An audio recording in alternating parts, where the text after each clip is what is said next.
ओम श्री गुरुभ्यो नमः। हरिः ओम। शुक्लां भरधरौ विष्णुं शशिवर्णं चतुर्भुजं प्रसन्नवदनं ध्यायेत् सर्वविघ्नोपशान्तये। गुरुर्ब्रह्मा गुरुर्विष्णुः गुरुर्देवो महेश्वरः गुरुः साक्षात् परब्रह्मा तस्मै श्री गुरवे नमः। सरस्वती नमस्तुभ्यं वरदे कामरूपिणी विद्यारम्भं करिष्यामि सिद्धिर्भवतु मे सदा। ध्यानम् पीताम्बरं करविराजितशङ्खचक्रकौमोदकी सरसिजाङ्करुणासमुद्रम् राधासहायमतिसुन्दरमन्दहासं वातालयेशमनिशं हृदि भावयामि। ॐ नमो भगवते वासुदेवाय। ॐ श्रीकृष्णाय परब्रह्मणे नमः।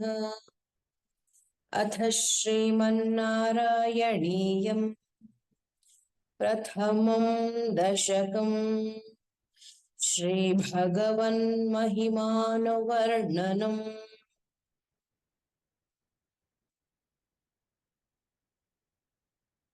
सान्द्रानन्दावबोधात्मकमनुपमितं कालदेशावधिभ्यां निर्मुक्तं निगमशतसहस्रेण निर्भास्यमानम् अस्पष्टं दृष्टमात्रे पुनरुपुरुषार्थात्मकं ब्रह्म तत्त्वं तत्तावद्भाति साक्षात् गुरुपवनपुरे हन्त भाग्यं जनानाम्। एवं दुर्लभ्य वस्तुन्यपि सुलभतया हस्तलभ्ये यदन्यत् तन्वा वाचा धिया वा भजति बत जनः क्षुद्रतैव स्फुटेयम्। एते तावद्वयन्तु स्थिरतरमनसा विश्वपीडापहत्यै निःशेषात्मानमेनं गुरुपवनपुराधीशमेवाश्रयामः। सत्त्वय्यत्तत्पराभ्यामपरिकलनतो निर्मलं तेन तावत् भूतैर्भूतेन्द्रियैस्ते वपुरिति बहुशः श्रूयते व्यासवाक्यम्। तत्त्वच्चत्वाद्यदच्छादितपरसुखचिद्गर्भ निर्भासि रूपम् तस्मिन् धन्या रमन्ते श्रुतिमतिमधुरे सुग्रहे विग्रहे ते। निष्कम्पे नित्यपूर्णे निरवधि परमानन्द पीयूषरूपे निर्लीनानेकमुक्तावलि सुभगत मे निर्मल ब्रह्म सिन्धौ। कल्लोलोल्लासतुल्यं खलु विमलतरं सत्त्वमाहुस्तदात्मा कस्मान्नो निष्कलस्त्वं सकल इति वचस्त्वत्कलास्वेव भूमन्।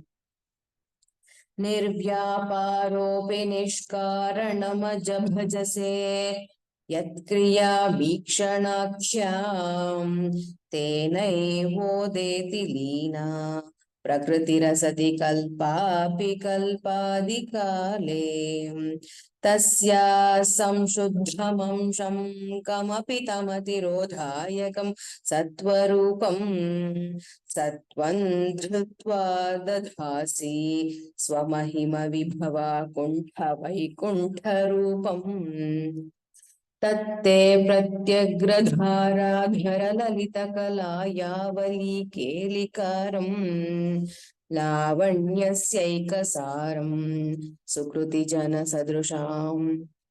सुकृतिजनदृशां पूर्णपुण्यावतारम् लक्ष्मी निःशेषकलिला निलयनममृतस्यन्दसन्दोहमन्तः सिञ्चित् सञ्चिन्तकानां वपुरनुकलये मारुतागारनाथ कष्टाते सृष्टिचेष्टा बहुतर भवखेदावः जीवभाजाम् इत्येवं पूर्णमालोचितमजितमय नैव मद्याभिजाने नो चेज्जीवः कथौ वा मधुरतरमिदं तद्वद्वपुश्चिद्रसार्द्रम् नेत्रैः श्रोत्रैश्च पीत्वा परमरससुधां बोधिपूरे रमेरन्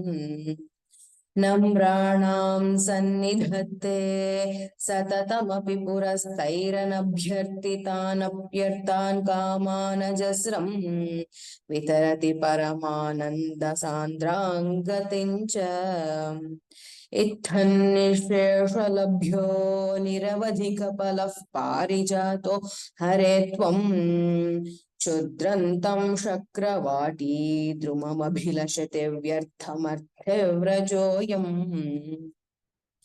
कारुण्यात् काममन्यन् ददति खलु परे स्वात्मदस्त्वन्विशेषात् ऐश्वर्यादीशतेऽन्ये जगति परजने स्वात्मनोऽपीश्वरस्त्वम् त्वय्युच्चैरारमन्ति प्रतिपदमधुरे चेतनास्फीतभाग्याः त्वञ्चात्मा राम एवेत्यतुलगुणगणाधार शौरे नमस्ते ऐश्वर्यं शङ्करादीश्वर विनियमनं विश्वतेजोहराणां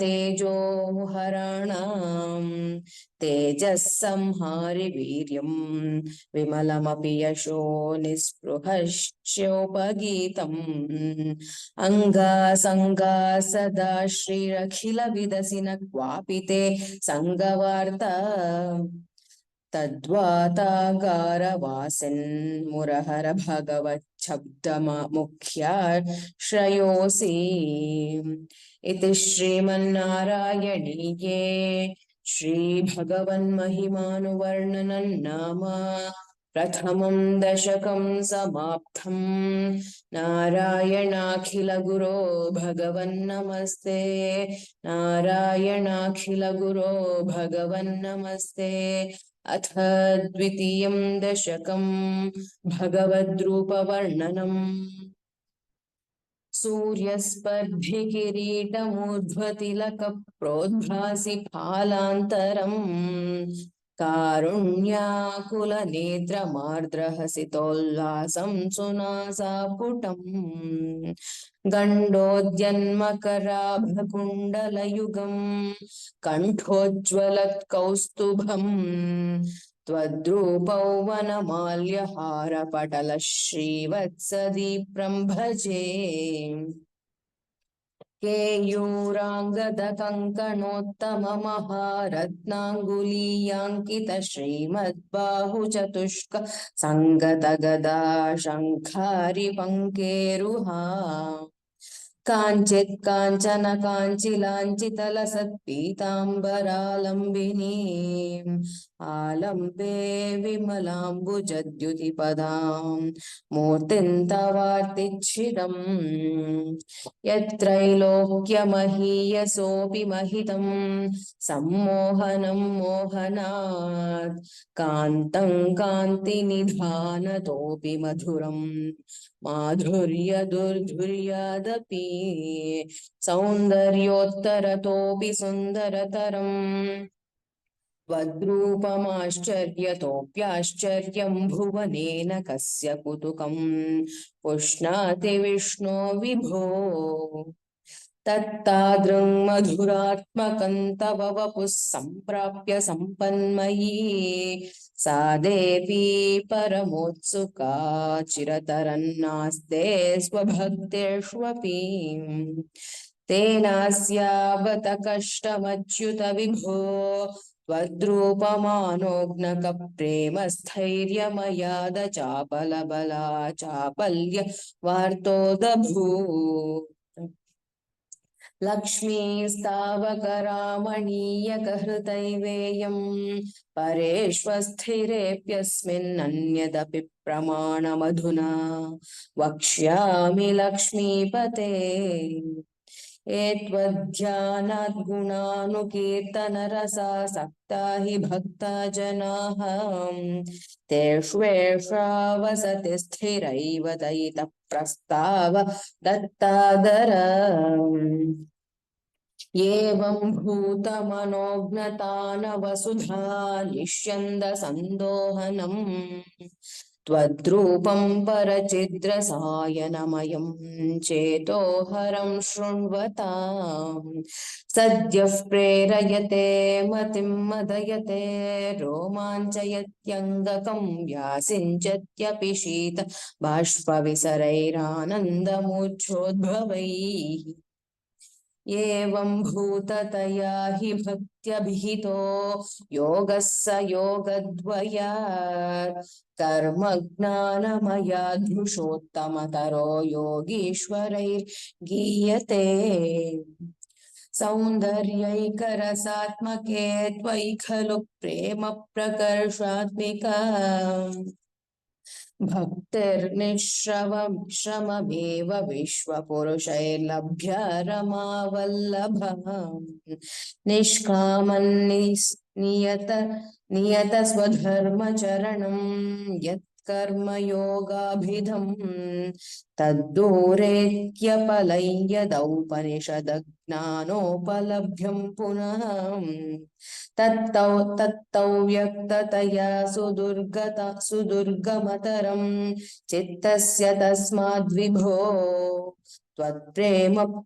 प्रेमात्मकभक्तिरेव सततं स्वादीयसी श्रेयसी अत्यायासकराणि कर्मपटलान्याचर्य निर्यन्मलाः बोधे भक्तिपथे तवाप्युचितता मायान्ति किं तावत् क्लिष्ट्वा तर्कपथे परन्तव वपुर्ब्रह्माख्य मन्ये पुनः चित्तार्द्रत्वमृते विचिन्त्य बहुभिः सिद्ध्यन्ति जन्मान्तरैः त्वद्भक्तिस्तु कथारसामृतझरी निर्मज्जनेन स्वयं सिद्ध्यन्ति विमलप्रबोधपदवीमक्लेशतस्तन्वतीम् सद्यः सिद्धिकरी जयत्ययि विभो सैवास्तु मे त्वत् प्रेम प्रौढी रसार्द्रतद्रुततरं वातालयाधीश्वर इति श्रीमन्नारायणीये भगवद्रूपवर्णनं नाम द्वितीयं दशकं समाप्तम् नारायणाखिलगुरो भगवन्नमस्ते नारायणाखिलगुरो भगवन्नमस्ते अथ तृतीयं दशकं भगवत्स्वरूपवर्णनं भक्तिप्रार्थना च पठन्तो नामानि प्रमदभरसिन्धौ निपतिताः रमन्तो रूपन्ते वरद कथयन्तो गुणकथाः चरन्तो ये भक्तास्त्वयि खलु रमन्ते परममून् अहं धन्यान् मन्ये समधिगत सर्वाभिलषितान् गदक्लिष्टं कष्टं तव चरणसेवारसभरेऽप्यनासक्तं चित्तं भवति बत विष्णो कुरु दयां भवत्पादाम्भोजस्मरणरसिको नाम निवहान् अहं गायं कुहचन विवत्स्यामि विजने कृपा ते जाता चेत् किमिव न हि लभ्यन्तनुभृताम् मदीयक्लेशौघप्रशमनदशा नाम कियती न के लोकेऽस्मिन्न निशमयि शोकाभिरहिताः भवद्भक्ता मुक्ताः सुखगतिमसक्ता विदधते मुनिप्रौढारूढा जगति खलु गूढात्मगतयः भवत्पादाम्भोजस्मरणविरजो नारदमुखाः चरन्तीश स्वैरं सततपरिनिर्भातः परचित् सदानन्दाद्वैत प्रसरपरिमग्ना किमपरम् भवद्भक्तिस्फीता भवतु मम सैव प्रशमयेत् अशेषक्लेशौघन्न खलु हृदि सन्देहकणिका न चेद्व्यासस्योक्तिस्तव च वचनं नैगमवचः भवेन्मिथ्यारत्या पुरुषवचनप्रायमखिलम् भवद्भक्तिस्तावत् प्रमुखमधुरा त्वद्गुणरसात् किमप्यारूढान् चेत् अखिलपरितापप्रशमनी पुनश्चान्ते स्वान्ते परिबोधोदयमिलन् महानन्दाद्वैतं दिशति किमतः प्रार्थ्यमपरम् विधूय क्लेशान् मे कुरु चरणयुग्मं धृतरसं भवत्क्षेत्रप्राप्तौ करमपि च ते पूजनविधौ भवन्मूर्त्यालोके नयनमथते पादतुलसी परिघ्राणे घ्राणं श्रवणमपि ते चारुचरिते प्रभूता दिव्याधिप्रसभचलिते मामकहृदि त्वदीयन्तद्रूपं परमसुखचिद्रूपमुदीयात् उदञ्चद्रोमाञ्चो गलितबहुहर्षाशुनिवहः यथा विस्मर्यासं दुरुपशमपीडा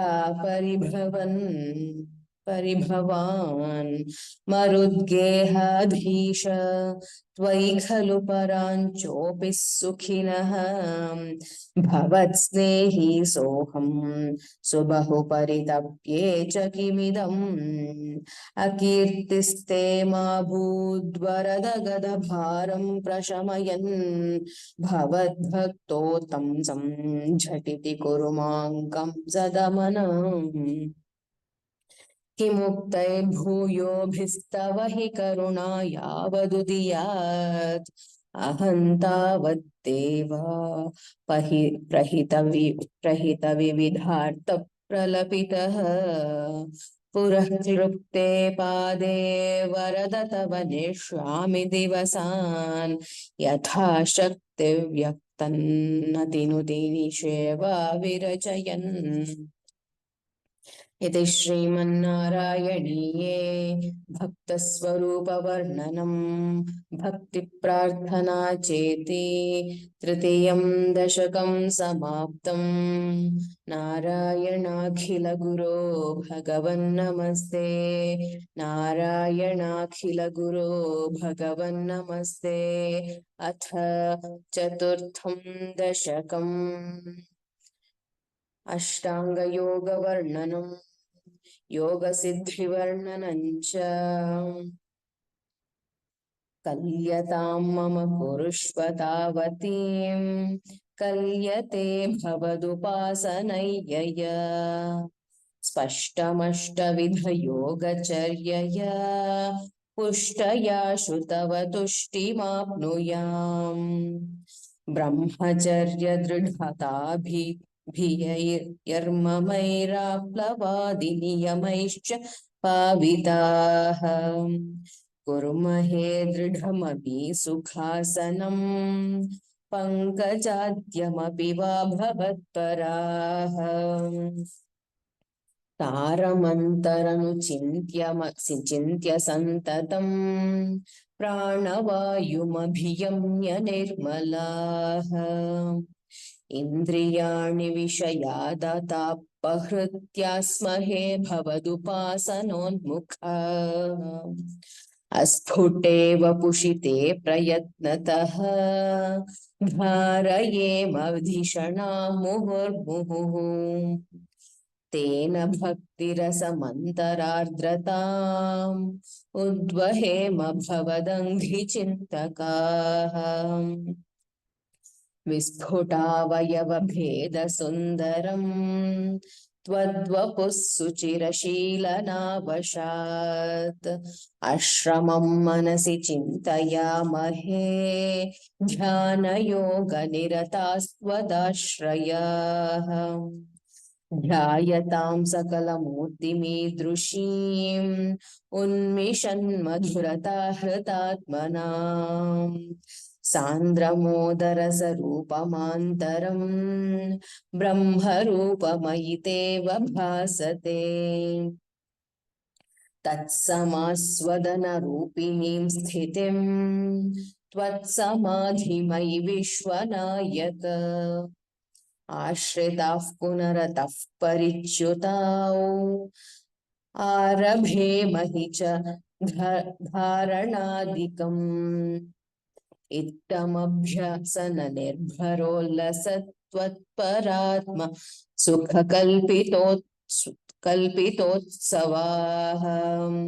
मुक्तभक्तकुलमौलिताङ्गताः सञ्चरेम शुकनारदादिवत्।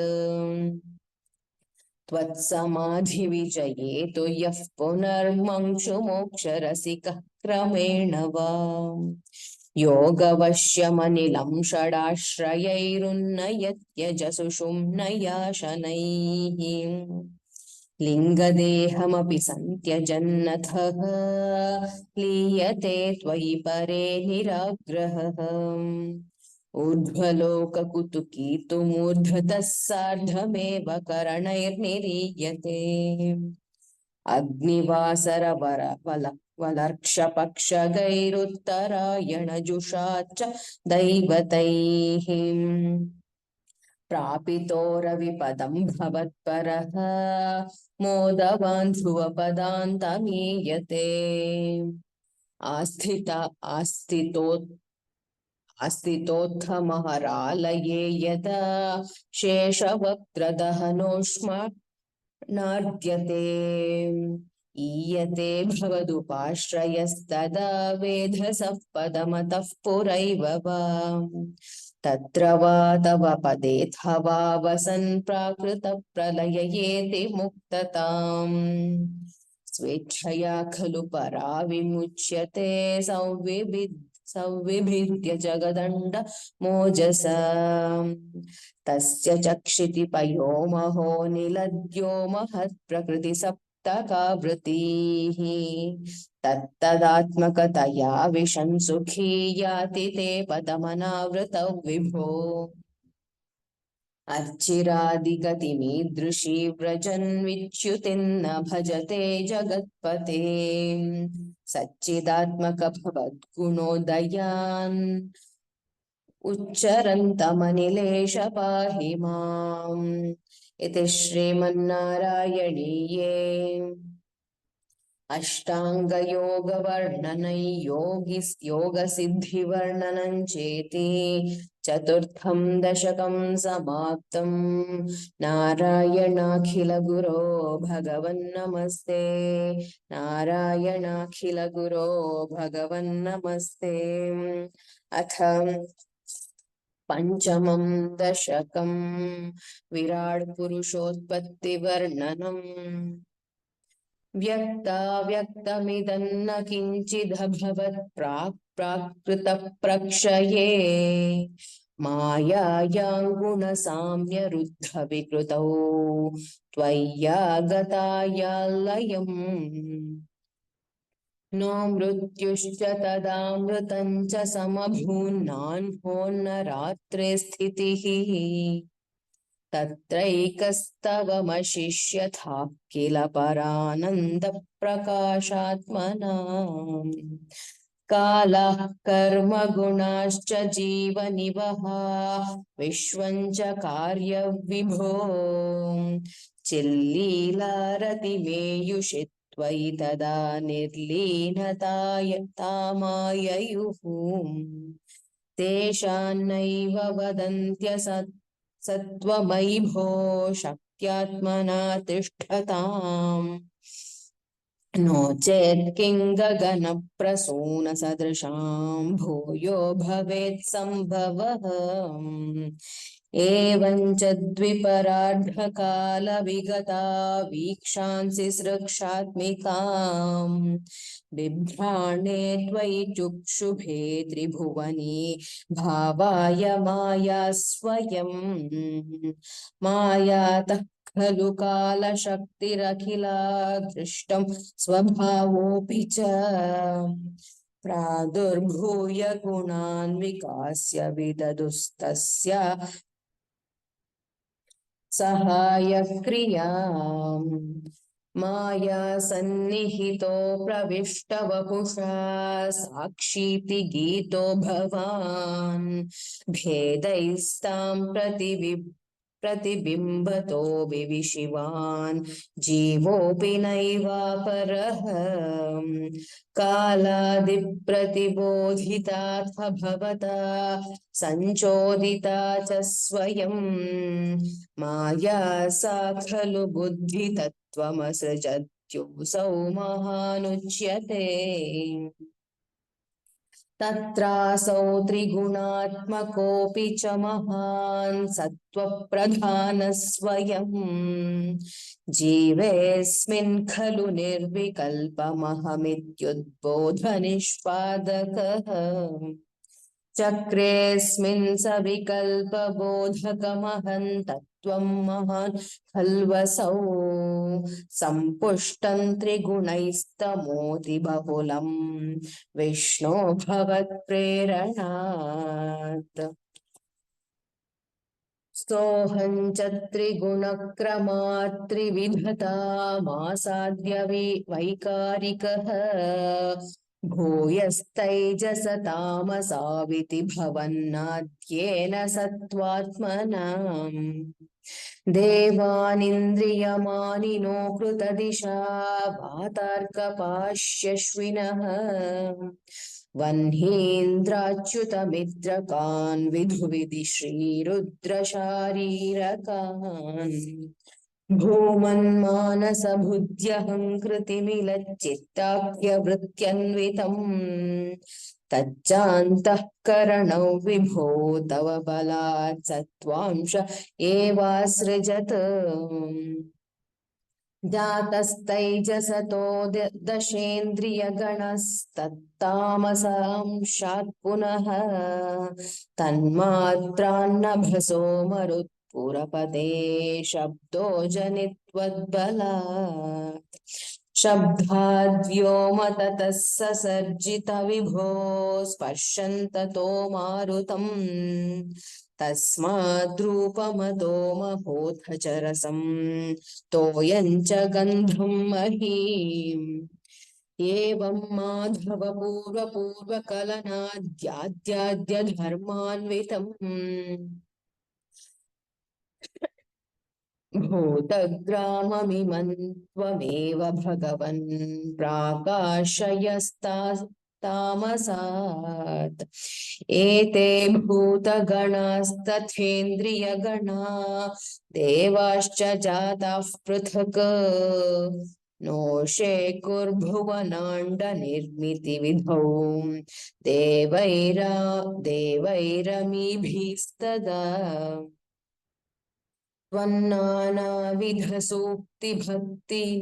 भक्तिर्नुतगणा गुणस्तत्त्वयान्मूर्त्यविशन् चेष्टाशक्तिमुदीर्यतानि घटयन् हैरण्यमण्डव्यधाः अण्डन्ते खलु पूर्वसृष्टसलिले तिष्ठत्सहस्रं समाह निर्भिन्दन्न कृताश्च दुर्दश जगद्रूपौ विराडाः वयम्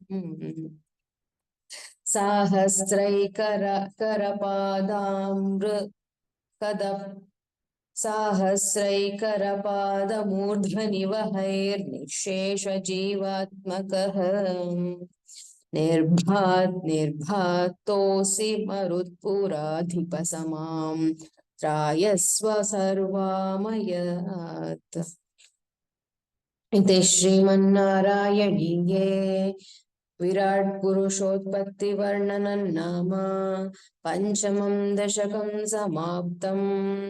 नारायणाखिलगुरो भगवन् नमस्ते। नारायणाखिलगुरो भगवन् नमस्ते। अथ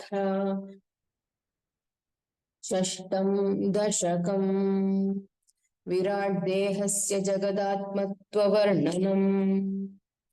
एवं चतुर्दश जगन्मयताङ्गतस्य पातालमीश एव पादतलौ वदन्ति। पादोर्ध्वदेशमपि देवरसातलन्ते गुल्फद्वयं खलु महातलमद्भुतात्मन्।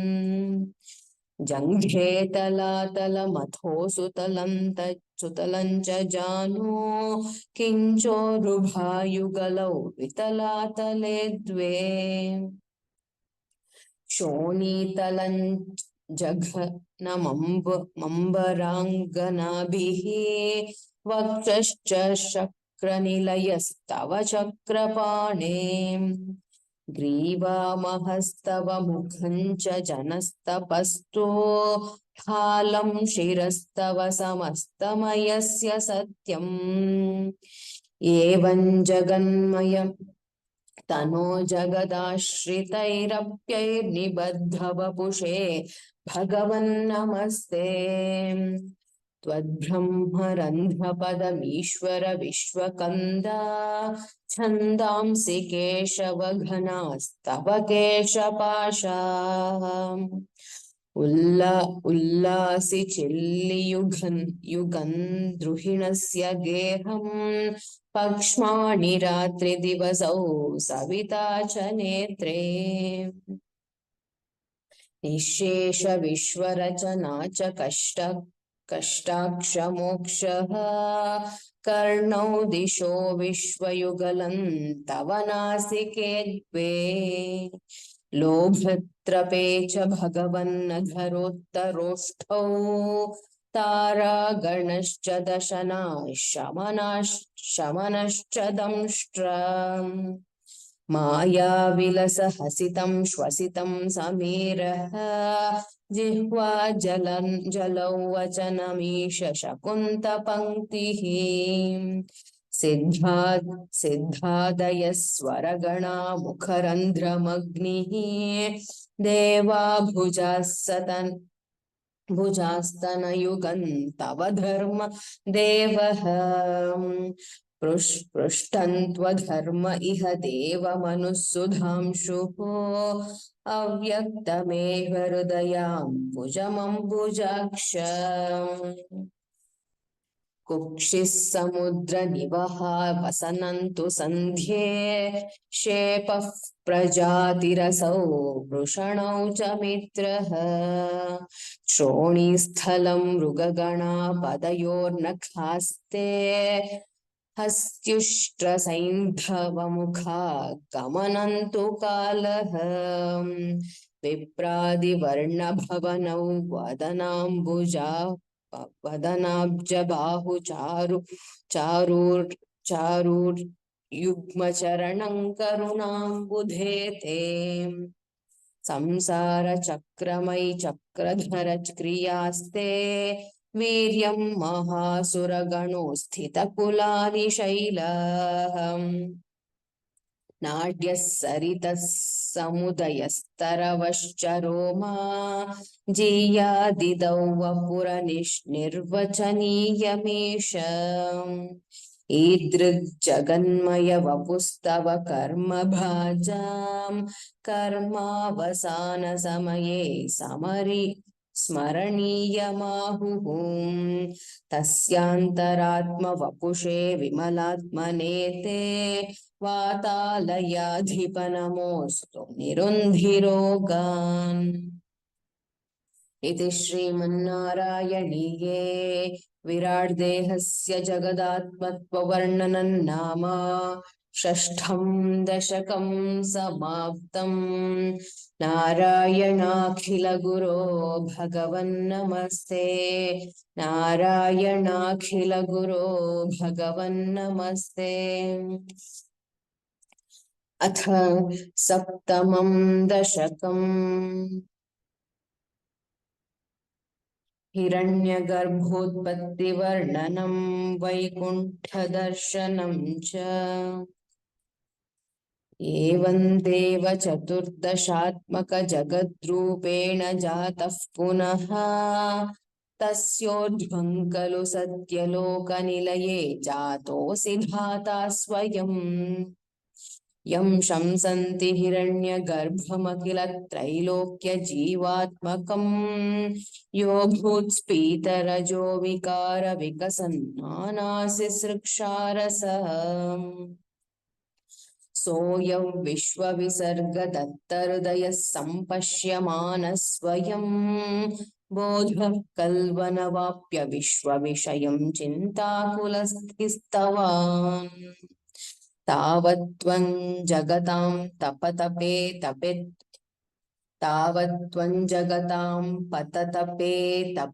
त्वेयं हि वैहायसीं वाणीमेनमशिश्रवश्रुतिसुखां कुर्वन्तपः प्रेरणाम् कोऽसौ मामवदत् पुमानिति जलपूर्णे जगन्मण्डले दिक्षूदवीक्ष्य किमप्यनीक्षितवता वाक्यार्थमुत्पश्यत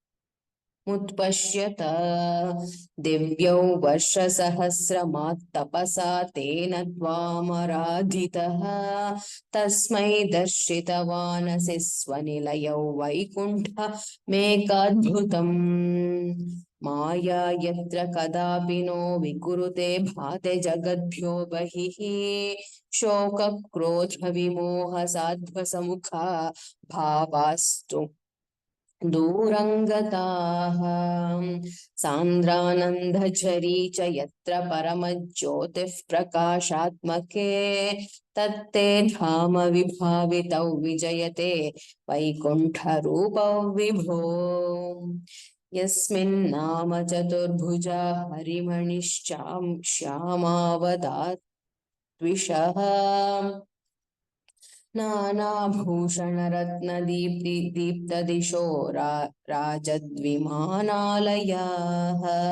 भक्तिप्राप्त तथा विदोत्तन्नपदा दीव्यन्ति दिव्या जनाः तत्ते धाम निरस्तः सर्वशमलौ वैकुण्ठ रूपञ्जयेत् नानादिव्यवधूजनैरभिवृता विद्युल्लता तुल्यया विश्वोन्मादनहृद्यगात्रलतया विद्योतिता शान्तरम् त्वत्पादाम्बुजसौरभैककुतुकाल्लक्ष्मी स्वयल्लक्ष्यते यस्मिन् विस्मयनीव दिव्यविभवौ तत्ते पदं देहि मे तत्रैव प्रतिदर्शिते निजपदे रत्नासनाध्यासितं भास्वत्कोटिलसत्किरीटकटकाद्याकल्पदी प्राकृतिम् श्रीवत्साङ्कितमात्तकौस्तुभमणिच्छाया ऋणङ्कारणं विश्वेशान्तव रूपमैक्षतविधिस्तत्ते विभो भातु मे कालाम्भोदकलाय कोमलरुचि चक्रेण चक्रं दिशाम् आवृण्वानमुदारमन्दहसितस्यन्दप्रसन्नाननम्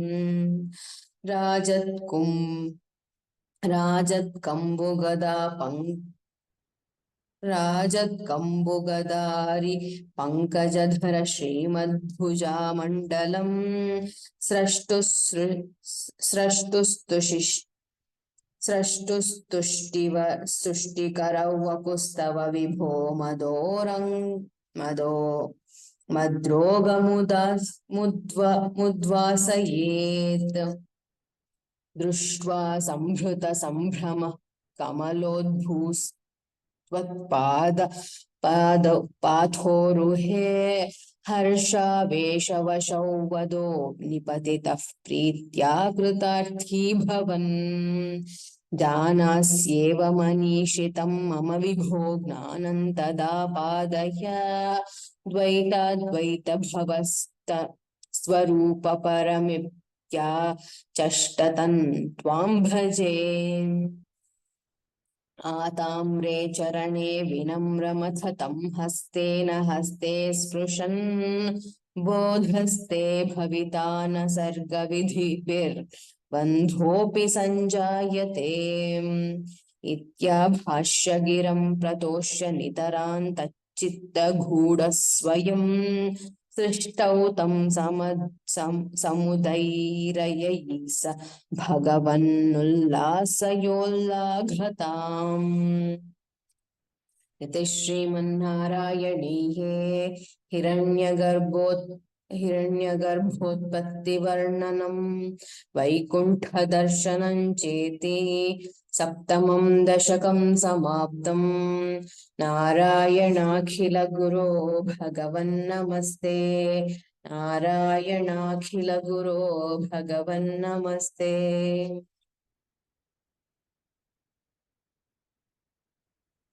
अथ अष्टमं दशकं प्रलयवर्णनं जगत्सृष्टिप्रकारवर्णनं च एवं तावत् प्राकृतप्रक्षयां ते ब्राह्मे कल्पे ह्यादिमे लभ्यजन्मा ब्रह्मा भूयस्त्वत्त एवाप्यवेदान् सृष्टिं चक्रे पूर्वकल्पोपमानाम्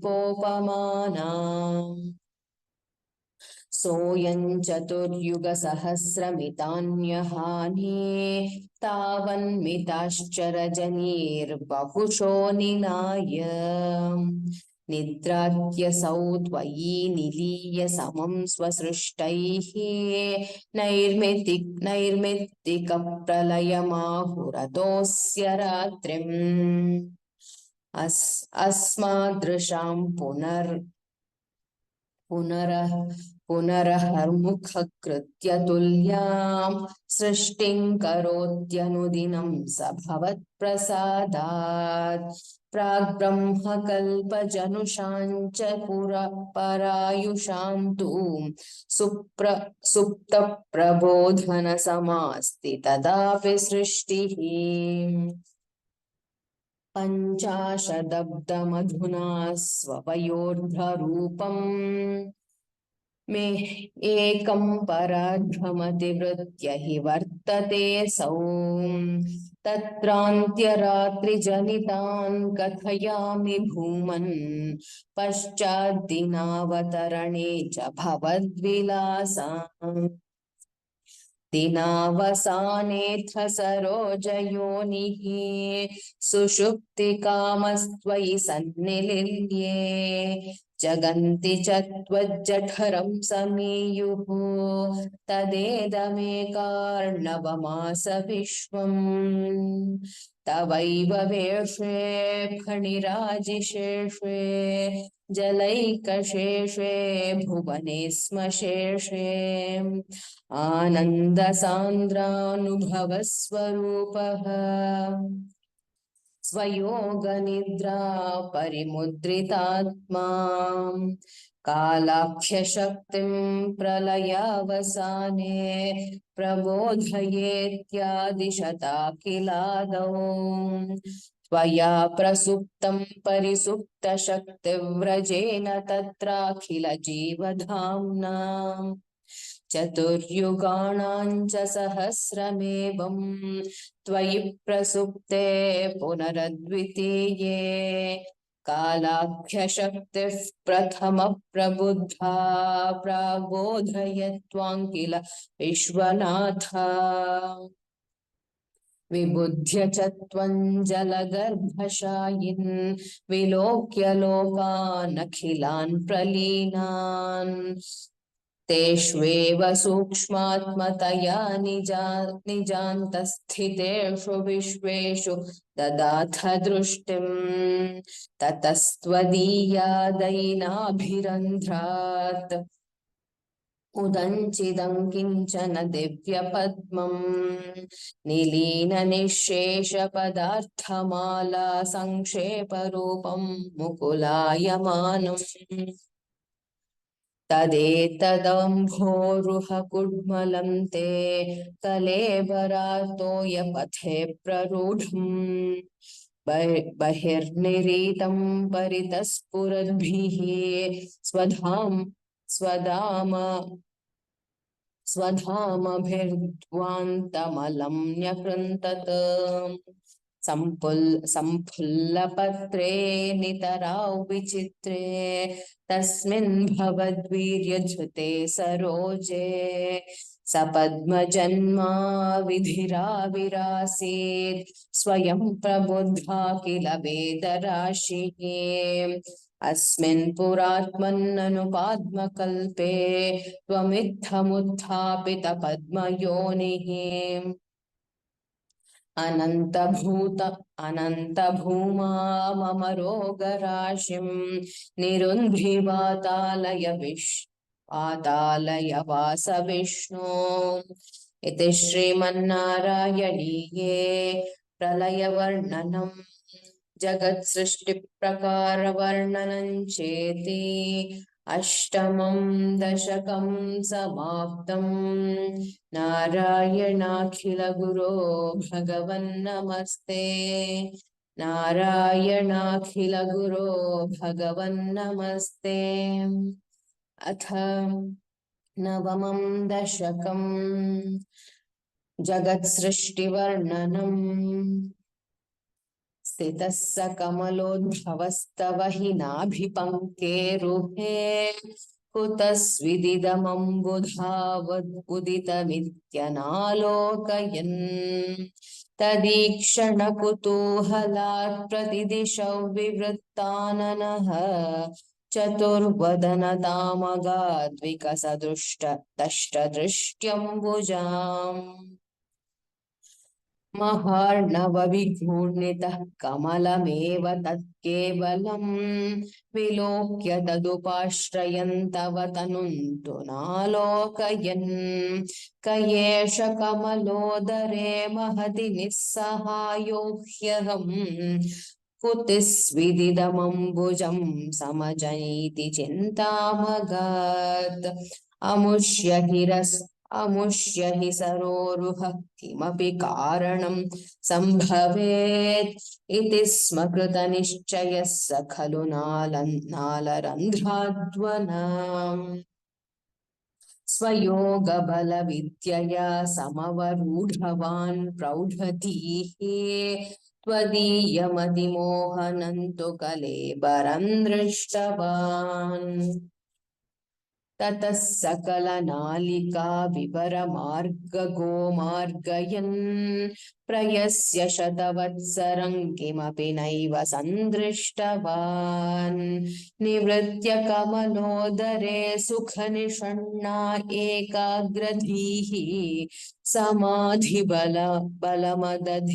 भवदनुग्रहैकाग्रहीम् शतेन परिवत्सरैर्दृढसमाधिबन्धोल्लसत्प्रबोध विशदीकृतः स खलु पद्मिनी सम्भवः अदृष्टचरमद्भुतं तव हि रूपमन्तर्दृशा व्यचष्ट परितुष्टधेर्भुजगभोगभागाश्रयम् किरीटमकुटोल्लसत्कटकहारकेयूरयुं मणिस्फुरितमेखलं सुपरिवीतपीताम्बरम्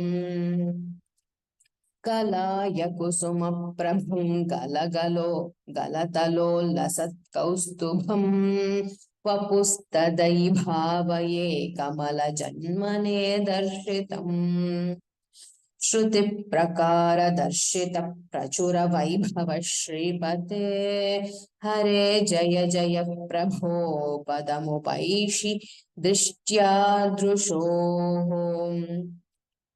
कुरुष्व धियमाशु मे भुवननिर्मितौ कर्मठाम् इति द्रुहिणवर्णितः स्वगुणबंहिमा पाहि माम् लभस्व भुवनत्रयी रचनदक्षतामक्षतां गृहाणमदनुग्रहं कुरु तपश्च भूयो विधेम् भवत्वखिलसाधनी मयि च शक्तिरत्युत्कटेत् भक्तिरत्युत्कटेत् तुद्युदीर्य गिरिमा दधा मुदितचेतसौ वेधसम् शतं कृततपस्ततः स खलु दिव्य संवत्सरान् अवाप्य च तपोबलं मतिबलं च पूर्वाधिकम् उदीक्ष्य किल कम्पितं पयसि पङ्कजौ वायुना भवद्बलविजृतिं विजृम्भितः पवनपाथसी पीतवान् तवैव कृपया पुनः सरसिजेन तेनैव सह प्रकल्प्य भुवनत्रयीं प्रववृते प्रजानिर्मितौ तथाविध कृपाभरो गुरुमरुत्पुराधीश्वर त्वमाशु परिपाहि मां गुरुदयोक्षितैरीक्षितैः इति श्रीमन्नारायणीये जगत्सृष्टिवर्णनं नाम नवमं दशकं समाप्तं नारायणाखिलगुरो भगवन् नमस्ते नारायणाखिलगुरो भगवन् नमस्ते अथ दशमं दशकं सृष्टिवैविध्यवर्णनम् वैकुण्ठवर्धितबलोत्थ भवत्प्रसादात् अम्भोजयोनिरसृजत् किल जीवदेहान् स्थास्नूनि भूरुह मयानि तथातिरश्चां जातिं मनुष्यनिवहानपि देवभेदान् मिथ्याग्रहास्मि मतिरागविकोपभीतिः अज्ञानवृत्तिमिति पञ्चविधां ससृष्ट्वा उद्दामतामसपदार्थविधानदूनः तेने त्वदीयचरणस्मरणविशुद्ध्यै तावत् ससर्ज मनसा सनकं सनन्दं भूयः सनातमुनिं च सनत्कुमारम् ते सृष्टिकर्मणि तु तेन नियुज्यमानाः त्वत्पादभक्तिरसिका चक्रुर्नवाणिम् तावत् प्रकोपमुदितं प्रतिरुन्धतोऽस्य भ्रूमध्यतो जनिमृडो भवदेकदेशः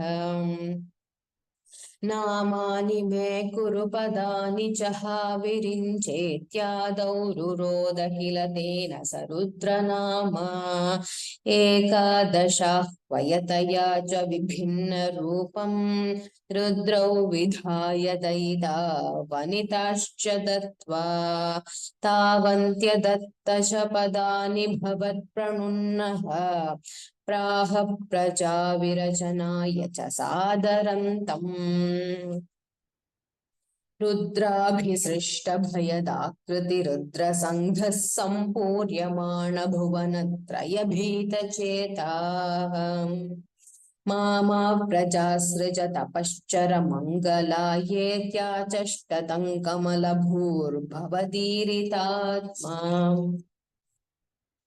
तस्याथ सर्गरसिकस्य मरीचिरत्रिः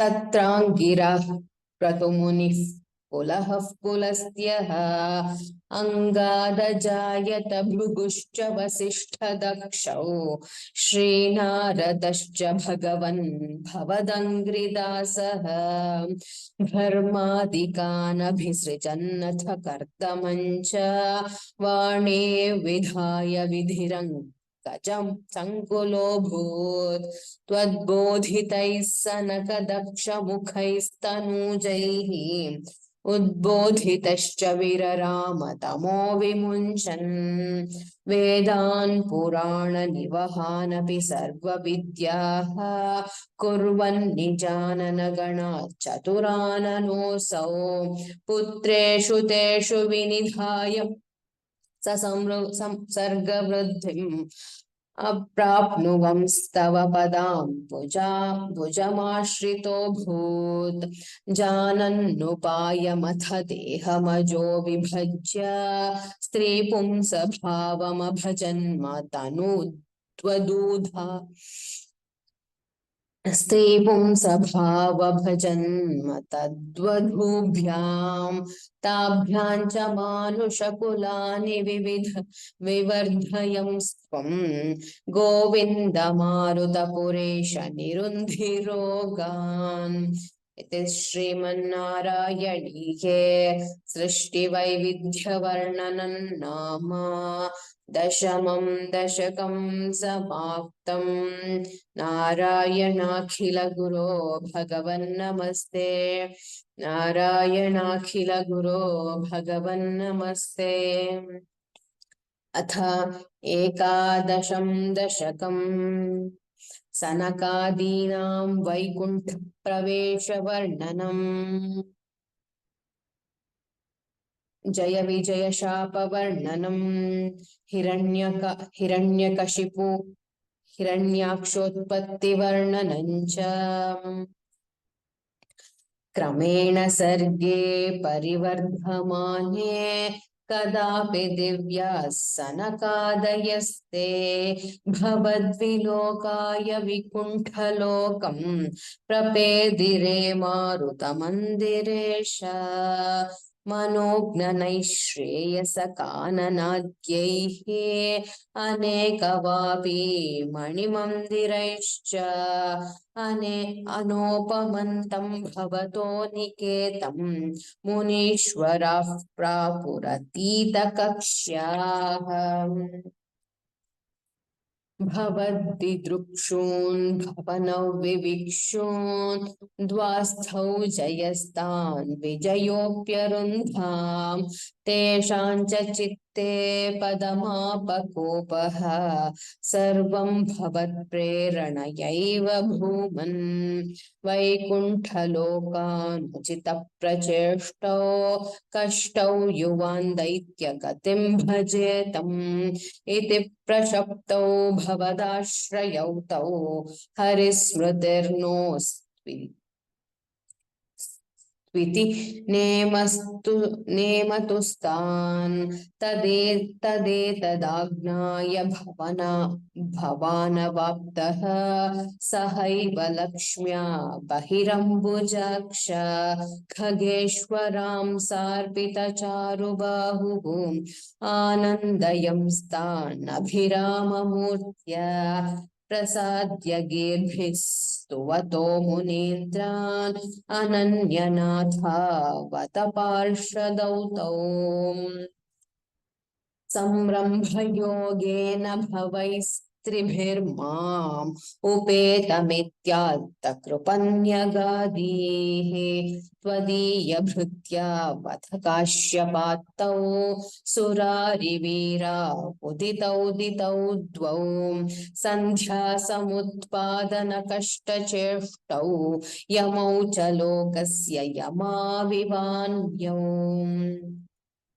हिरण्यपूर्वः कशिपुः किलैकः परो हिरण्याक्ष इति प्रतीतः उभौ भवन्नाथमशेषलोकम् रुषान्यरुन्धान् निजवासनान्धौ तयोर्हिरण्याक्ष महासुरेन्द्रः रणाय धावन्ननवाप्तवैरी भवत्प्रियाङ्क्ष्मां सलिले निमज्य चचार गर्वात् विनदन् गदावान् ततो जलेशात् सदृशं भवन्तं निशम्य बभ्राम कवेशयं स्वां भक्तैकदृश्यः सकृपानिधे त्वं निरुन्धिरोगान् मरुदालयेश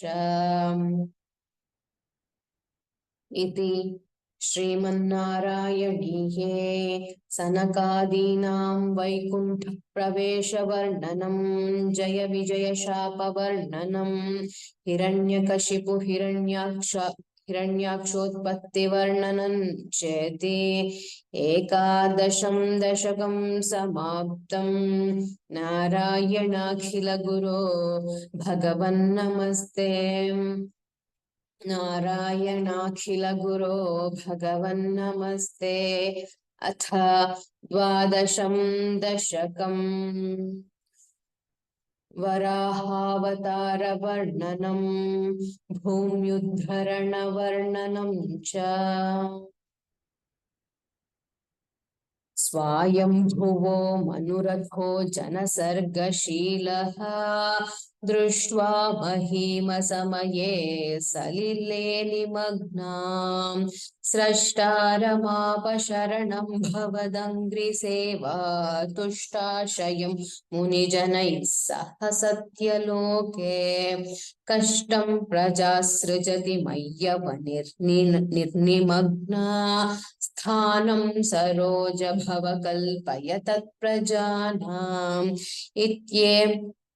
इत्येवमेष कथितो मनुना स्वयंभूः अम्भोरुहाक्ष तव पादयुगौ व्यचिन्तीत् हा हा विभो जलमहुन्यपिबं पुरस्तात् अद्यापि मज्जति मही किमहं करोमि इत्थं त्वदङ्घ्रियुगलं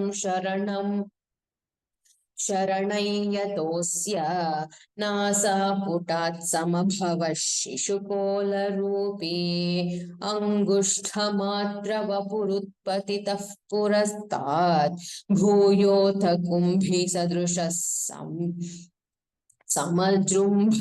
समजृम्भतास्त्वम् अभ्रे तथाविधमुदीक्ष्य भवन्तमुच्चैः विस्मेरताौ विधिरगात् सहसूनुभिः स्वैः कोऽसावचिन्त्य महिमा किटिरोत्थितो मे नासापुटात् किमु भवेदजितस्य माया इत्थौ विचिन्तयति धातरि शैलमात्रः सद्यो भवन् किल जगर्जित घोरघोरम् तन्ते निनादमुपकर्ण्य जनस्तपस्थाः सत्यस्थिताश्च मुनयो नुनुवुर्भवन्तम् तत्स्तोत्रहर्षुलमनाः परिणद्य भूयः तोयाशयौ विपुलमूर्तिरवातरस्त्वम् ऊर्ध्वप्रसारि परिधूम्रविधूतरोमा प्रोक्षिप्तवालधिरवाङ्मुखघोरगोणः तूर्णप्रदीर्णजलदः परिघूर्णदक्ष्णा स्तोत्रोन्मुनीन् शिशिरयन्नवतेरिथत्वम् अन्तर्जलन्तदनु सङ्कुलम् च नक्रचक्रम् भ्राम्यत्तिमिङ्गिलकुलं कलुषोर्मिमालम् आविश्य भीषणरवेण रसातलस्थान् आकम्पयन् वसुमतीमगवेषयस्त्वम् दृष्ट्वाथ दैत्यः तकेन रसातलान्ते संवेशिताञ्झटिति कूटकिटिर्विभो त्वम् आपातु कानविगणय्य सुरारिखेटान् दंष्ट्राङ्कुरेण वसुधां मदधाः सलीलम् अभ्युद्धरन्नथ दरान्तशनाग्रलग्नमुस्ताङ्कुराङ्कित इवाधिकपीवरात्मा उद्धूतघोरसलिलाज्जलधेरुदञ्जन् क्रीडावराहपुरीश्वर पाहि रोगात् इति श्रीमन्नारायणीये वराहावतारवर्णनम् भूम्युद्धरणवर्णनं चेते द्वादशं दशकं समाप्तं नारायणाखिलगुरो भगवन्नमस्ते नारायणाखिलगुरो भगवन्नमस्ते।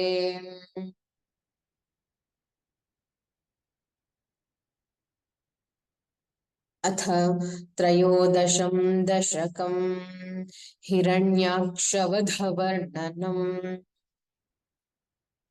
हिरण्याक्षान्तावद्वरदभवदन्वेषणपरं चरन्तं सांवर्ते पयसि निजजङ्घापरिमिते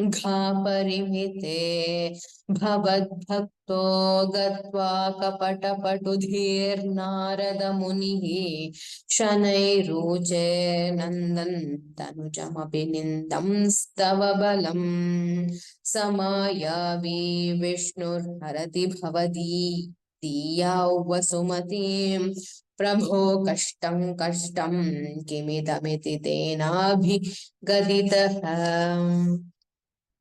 नदन् क्वासौ क्वासाविति स मुनिना दर्शितपथः भवन्तं सम्प्रापद्धरणिधरमुद्यन्तमुदकात् अहो आरण्योऽयं मृग इति हसन्तं बहुतरैः दुरुक्तैर्विद्यन्तन्दिति सुतमवग्नाय भगवन् महीन्द्रष्ट्वा दंष्ट्रा शिरसि चकितां स्वेन महसा पयोधावाधाय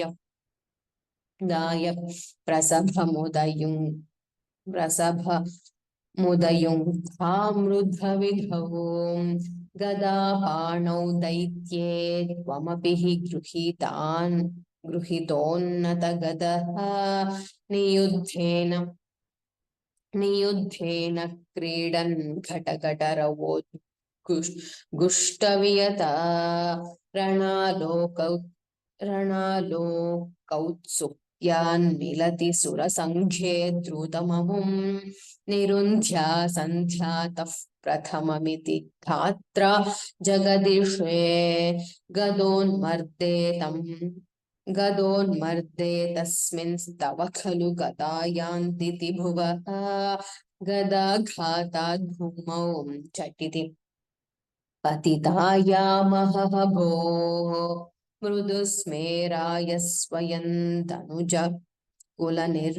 निर्मूलनचणं महाचक्रं स्मृत्वा करभुवि दधानोरुरुचिषे ततः शूलङ्कालप्रतिमऋषि दैत्ये विसृजते त्वयिच्छिन्यत्येन करकलित चक्रप्रहरणात् समारुष्टो मुष्ट्या स खलु वितुन्तं त्वां समतनोत् गलन्माये मायास्त्वयि किल जगन्मोहनकरी भवच्चक्रज्योतिष्कणलवनिपातेन विधुते ततो मायाचक्रे विततघनरोषान्ध्रमनसम् गरिष्ठाभिर्मुष्टिप्रहृतिभिरभिघ्नन्तमसुरम् स्वपादाङ्गुष्ठेन श्रवणपदमूले निरवधिः महाकायः सोऽयं तव चरणपातप्रमथितः गलद्रक्तो वक्त्रादपतदृशिभिः श्लाघितहतिः तदा त्वामुद्दाम प्रमदभरविद्योतिहृदयाः मुनीन्द्राः सान्द्राभिस्तुतिभिरनुवन्नध्वरतनुम् क्वचिच्छन्दो रोमस्त्वपि कुशगणश्चक्षुषि घृतं चतुर्होतारोङ्घ्रौ सृगपि वदने चोदर इडा ग्रहा जिह्वायान्ते परपुरुषकर्ण्ये च चमसाः विभो सोमो वीर्यौ वरद गलदेश्येऽप्युपसदः मुनीन्द्रैरित्यादिस्तवनमुखरैर्मोदितमनाः महीयस्या मूर्त्या विमलतरकीर्त्या च विलसन् स्वधिष्ण्यं सम्प्राप्तः सुखरसविहारी मधुरिपो निरुन्ध्यारोगं मे सकलमपि वातालय पते इति श्रीमन्नारायणीये हिरण्याक्षवधवर्णनं नाम त्रयोदशं दशकं समाप्तं नारायणाखिलगुरो भगवन्नमस्ते नारायणाखिलगुरो भगवन्नमस्ते अथ चतुर्दशं दशकं कपिलोपाख्यानम् समनुस्मृततावताङ्घ्रियुग्मः समनुः पङ्कजसम्भवाङ्गजन्म निजमन्तरमन्तरायहीनं चरितन्ते कथयन् सुखन्निनाय समये खलु तत्र कर्दमाख्यः गृहिणच्छाय भवस्तदीयवाच धृतः सर्गरसो निसर्गरम्यं भगवंस्त्वामयुतं समास्येषे गरुडोपरि कालमेघकम्रं विलसत्केलिसरोजपाणिपद्मं हसितोल्लसिताननौ विभो त्वं वपुराविष्कुरुषे स्म कर्दमाय स्तुवते पुलकावृताय तस्मै मनुपुत्रीं दयितान्न वापि पुत्रीः कपिलं च सुतं स्वमेव पश्चात् स्वगतिं चाप्यनुगृह्य निर्गतो भूः समनुष्यतरूपया महिष्या गुणवत्या सुतया च देवहूत्या भवदीरितनारदोपदिष्टः समगात्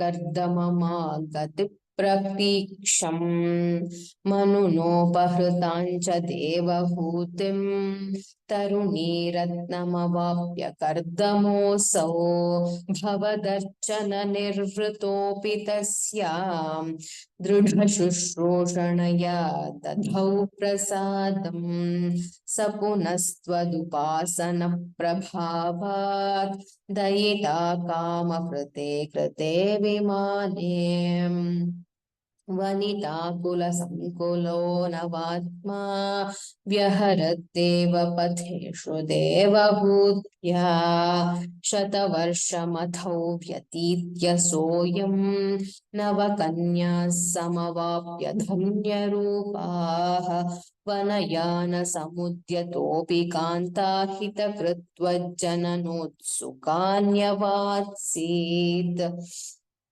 निजभर्तृगिरा भवन्निषेवा निरतायामथ देवहूत्यां कपिलस्त्वमजायथा जनानां प्रथयिष्यन् परमात्मतत्त्वविद्यां वनमेयुषि कर्दमे प्रसन्ने मत सर्वस्वमुपादिशन् जनन्यै कपिलात्मकवायुमन्दिरेश त्वरितं त्वं परिपाहि मां गतौघात् इति श्रीमन्नारायणीये कपिलोपाख्यन्नाम चतुर्थं दशकं समाप्तम् नारायणाखिलगुरो भगवन्नमस्ते नारायणाखिलगुरो भगवन्नमस्ते अथ पञ्चदशं दशकम् कपिलोपदेशः मतिरिह गुणसक्ता बन्धकृत्तेष्वसक्ता त्वमृतकृदपरुन्धे भक्तियोगस्तु सक्तिं महदनुगमलब्ध्या भक्तिरेवात्र साध्या कपिलतनुरिति त्वं देवहूत्यै न्यगादीः प्रकृतिमहदहङ्काराश्च मात्राश्च भूतान्यपि हृदपि दशाक्षी पुरुषः पञ्चविंशः इति विदितविभागो मुच्यते सौ प्रकृत्या कपिलतनुरिति त्वं देवहूत्यै न्यगादीः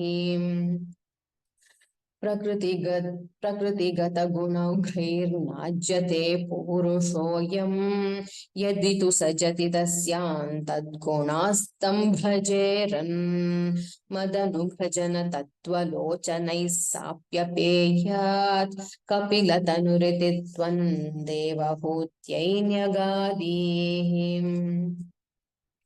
विमलमतिरुपात्तैरासनाद्यैर्मदाङ्गं गरुडसमधिरूढं दिव्यभूषायुधाङ्कं रुचितलिततमालं शीलयेतानुबेलं कपिलतनुरिति त्वं देवहूत्यै न्यगादीः मम गुणगणलीला कर्णनैः कीर्तनाद्यैः मयि प्रख्यचित्तानुवृत्तिः भवति परमभक्तिसहि मृत्युर्विजेत्री कपिलतनुरिति त्वं देवहूत्यै न्यगादीः अहह बहुलहिंसा सञ्चितार्थैः कुटुम्बं प्रतिदिनमनुपुष्णन् स्त्रीजितो बाललालीं विशतिः गृहसक्तो यातनां मय्यभक्तः कपिलतनुरिति त्वं देवहूत्यै न्यगादीः युवति जठरखिन्नो जातबोधोऽप्यखाण्डे प्रसवगलितबोधः पीडयोल्लङ्घ्य बाल्यं पुनरपि बत मुह्यत्येव तारुण्यकाले कपिलतनुरिति त्वं देवहूत्यै न्यगादीः पितृसुरगणयाजी धार्मिको यो गृहस्थः स च निपतति काले दक्षिणाध्वोपगामी मयि निहितमकामं कर्म तूदक्पथार्थं कपिलतनुरिते त्वं देवहूत्यैन्यगादीः इति सुविदितवेद्यान् देवहे देवहूतिं कृतनुतिमनुगृह्य त्वं गतो योगसङ्घैः विमलमतिरथो रथासौ भक्तियोगेन मुक्ता त्वमपि जनहितार्थौ वर्तसे प्रागुदीक्ष्याम् परम किमु बहुह्या त्वत्पदाम्भोजभक्तिं सकलभयविनेत्रीं सर्वकामोपनेत्रीं वदसि खलु दृढं त्वं तद्विधूय मयान्मे गुरुपवनपुरेश त्वय्युपाधस्त्वभक्तिम् इति श्रीमन्नारायणीये कपिलोपदेशन्नाम पञ्चदशं दशकं समाप्तम् नारायणाखिलगुरो भगवन्नमस्ते नारायणाखिलगुरो भगवन्नमस्ते।